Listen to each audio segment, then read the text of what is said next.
નમસ્કાર મિત્રો, વિડીયોમાં તમારું સ્વાગત છે। જી હા મિત્રો, અત્યારે હાલ મોટા અને મહત્વના સમાચાર સામે આવી રહ્યા છે। તો મિત્રો, સમાચારમાં વાત કરીએ તો હવામાન વિભાગ દ્વારા આગામી સમયમાં ભારે વરસાદની આગાહી કરવામાં આવી હતી, જેના પગલે ગુરુવારે સવારથી જ વરસાદે ભારે બેટિંગ શરૂ કરી છે, જેમાં મુશળધાર વરસાદ હાલ મહેસાણામાં પડી રહ્યો છે। બનાસકાંઠા, મહેસાણા અને કચ્છના ભાગોમાં ભારે વરસાદની સંભાવના છે। તેમણે કહ્યું હતું કે બંગાળના ઉપસાગરમાં સિસ્ટમ બનતા 10 સપ્ટેમ્બરના રોજ ડીપ ડિપ્રેશન સર્જાશે। પંચમહાલ, સાબરકાંઠા, ઉત્તર ગુજરાતમાં ભારે વરસાદની શક્યતા છે।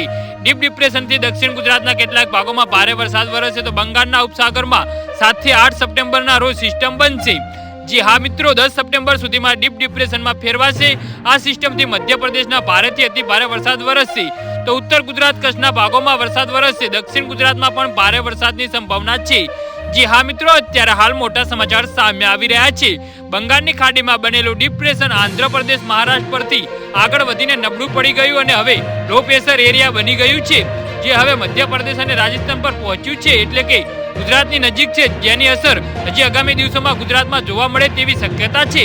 જી હા મિત્રો, તો આના વિશે તમારું શું કહેવું છે તો નીચે મારી કોમેન્ટ બોક્સમાં જરૂરથી જણાવજો અને અમારી યુટ્યુબ ચેનલને સબસ્ક્રાઇબ કરવાની ભૂલતા નહીં। વિડીયો પૂરો જોવા બદલ તમારો ખૂબ ખૂબ આભાર।